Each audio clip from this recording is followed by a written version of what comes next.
हर हर महादेव। माता पार्वती की जय। सबसे पहले अपने गुरुदेव के चरणों में प्रणाम करती हूँ, माता गौरा के चरणों में प्रणाम करती हूँ और सभी देवी देवताओं के चरणों में प्रणाम करती हूँ। मेरा प्रणाम स्वीकार हो। और जितना भी यूट्यूब फैमिली है जो मेरा वीडियो देखते हैं सुनते हैं, उन लोगों को भी चरणों में प्रणाम करती हूँ। मेरा प्रणाम स्वीकार हो। तो गुरु भाई बहन सब, आज हम एक चर्चा कथा लाए हैं। बहुत सुंदर कथा है। एक बांझन के भक्ति और शिव की दया। ये कथा बहुत सुंदर है। आप लोग शुरू से अंत तक सुनिएगा। अच्छा लगेगा तो लाइक और शेयर कर दीजिएगा। भगवान की कितना बड़ा दया है वो आप लोग को सुनने को मिलेगा ये कथा में। तो चलिए ज़्यादा बात नहीं करते हुए हम कथा शुरू करने जा रहे हैं। एक बहन थी, उसको बहुत दिन शादी होने से हो गया था। 15 साल हो गया था शादी होने से, और उनको एक भी बच्चा नहीं हुआ था। अब बच्चा नहीं हुआ था तो जितना गांव मोहल्ला टोहला था तो उसको बहुत गलत नज़र से देखता था उसको। और कहीं पूजा होता था तो उसको कभी नहीं बुलाता था। शादी ब्याह में भी नहीं बुलाया जाता था। गांव में सब जितना मोहल्ला का आदमी था उन लोग को कहने का था कि इसको बुलाएंगे, इसका मुंह देखेंगे तो यात्रा नहीं बनेगा, पूजा पाठ में ये आएगी तो शुभ नहीं होगा, ये बांझन है। इस तरह कह के उनको पूजा में भी नहीं बुलाया जाता था, न ही शादी में बुलाया जाता था। और घर में भी उसको ताना सुनने को मिलता था। उसका जो सास थी, ननद थी, जो भी थी, तो बहुत ताना मारती थी। उसका पति भी ताना मारते थे। और उसका पति के लिए दूसरा शादी के लिए भी तैयारी हो रहा था। सब कह रहा था माँ बहन मिल के कि अब तुम फिर से शादी करो, तुमको बच्चा नहीं होगा, तुम फिर से शादी कर लो, दूसरा शादी करो, इसको मत देखो, ये बांझिन है, इससे बच्चा नहीं होगा। अब वो बहन को ये सब बात जब सुनती थी तो उसको बहुत बुरा लगता था। वो सोचती थी कि दुनिया में हमको रह के क्या फायदा। वो अगर शादी करके ले आएगा तो हमको तो और बुरा दिन जाएगा। पता नहीं कैसी आएगी तो मेरा साथ वो कैसा करेगी। इस चीज सोच के ना वो चली गई।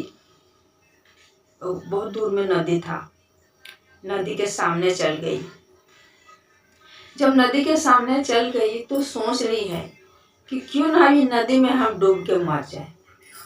नदी में हम डूब के मर जाएंगे क्या जीवन का, जब ये जीवन में मेरा सुख नहीं है, जीवन में मेरा शांति है, ये नहीं है, उससे अच्छा कि हम मर जाएंगे, सबसे ठीक रहेगा। उसके बाद ये शादी करे या कुछ भी करे, हम तो देखने नहीं आएंगे, अपना खुशी से रहेंगे। शादी करना ही है तो फिर हम काहे रहेंगे दुनिया में। ये सोच रही थी, जाके नदी के सामने खड़ा होके सोच रही थी। उसी क्षण उसको दिमाग में भगवान गुरुदेव को याद आया और सोची कि सब देखते हैं, सब शिष्या बहन सब गुरुदेव के यहाँ जाती है, मंदिर में चर्चा भजन करती है, तो क्यों ना हम भी वही चर्चा भजन करेंगे और ध्यान लाएंगे,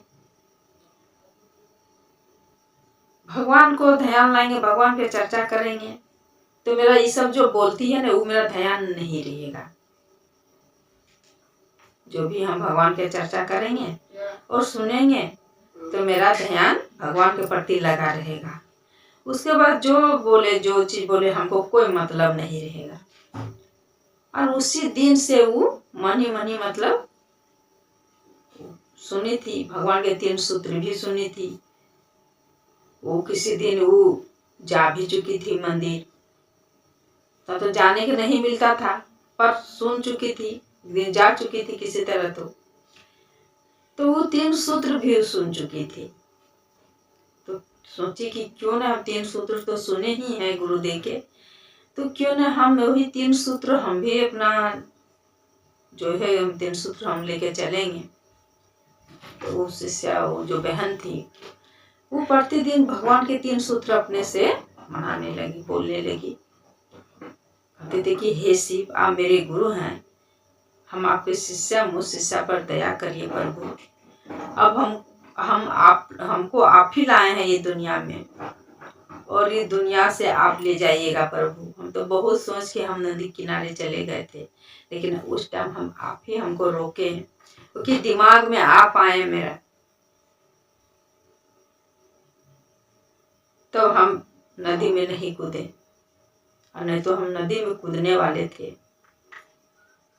तो मुँह शीशा पर दया कर दीजिएगा प्रभु, ताकि जो भी मोहल्ला टोला हमको ताना मारती, जो भी बोलती है, वो हमको ना मिले। इस तरह की दया मांगती थी, और चर्चा भी करती थी कि भगवान हम तो चर्चा करने जाएंगे भी कहाँ, क्योंकि हमको कोई शामिल होने नहीं देगी।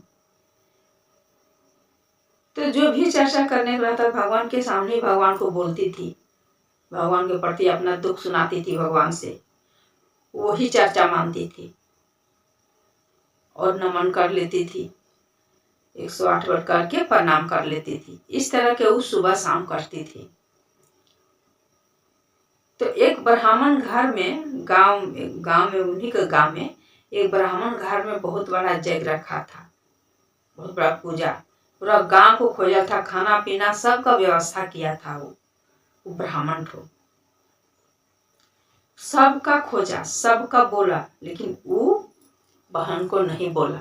ब्राह्मण उनको कहना मतलब था कि ये बांधन मेरा घर आएगी पूजा में, मेरा पूजा भ्रष्ट हो जाएगा, शुभ नहीं रहेगा, तो उसको हम नहीं बुलाएंगे।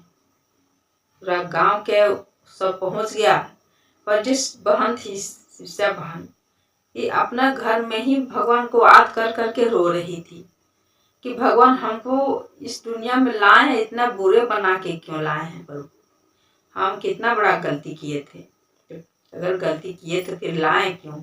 इस तरह से भगवान से बोल बोल के लड़ रही थी। उसमें उसको क्या हो रहा था, भगवान की चर्चा भी हो रहा था, दया भी मिल रहा था। तो इस तरह से वो रो रही थी अपने घर में। तो रात को ब्राह्मण के गया, भगवान पहुंचे रात को सपने में, और बोलते हैं कि तू इतना बड़ा पूजा रखा है, यज्ञ रखा है, यज्ञ में क्या फल मिलेगा, क्या फल मिलेगा तुमको यज्ञ में, रखा इतना बड़ा यज्ञ, तो मिलेगा क्या फल तेरा, तुम कोई फल मिलने वाला नहीं है। तुम भेद क्यों करता है, भेद क्यों करता है, उसको बोलेंगे उसको नहीं बोलेंगे, उसको लाएंगे उसको नहीं लाएंगे, ये भेद क्यों पूजा पाठ में। पूजा पाठ में किसी को भेदभाव नहीं होना चाहिए, सबको को बोलना चाहिए, तो फिर तू बोला क्यों नहीं। तब सपने में ब्राह्मण बोलते हैं भगवान से कि भगवान हम किसको भूल के किसको नहीं बोले, आप ही बताइए भगवान, हम तो नहीं जानते हैं। तो भगवान बोलते हैं ब्राह्मण से कि तुम मेरे प्रिय भक्त को, मेरे शिष्या को आप बोले नहीं हैं, क्यों नहीं बोले। जब तक उसको नहीं बोलिएगा तब कोई जग में, ये पूजा में कुछ पुण्य मिलने वाला नहीं है। आप ऐसा नहीं करना चाहिए। मेरी शिष्या जो सबसे अच्छी भक्त है, उनको साथ आप धोखा दे रहे हैं। वो बेचारी रो रो के अपना घर में है, काहे नहीं बोले उसको। इतना बोल दे भगवान, और वहां से उनका सपने से हट गए।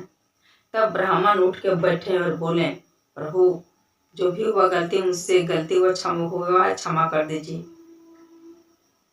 अभी हम जाके वो बहन को जाके बोलेंगे, और बहन के जाके और बोले जाके हाथ पर जोड़ने लगे ब्राह्मण कि माफ़ कर दीजिए हमको, जो भी गलती हुआ है, हम बहुत बड़ा गलती किए, आपको नहीं बोल के, हमको बोलना चाहिए था, नहीं बोले, इसलिए बहुत बड़ा गलती किए, तो हम आपसे गलती नहीं करेंगे, चलिए मेरा घर आप भी चलिए।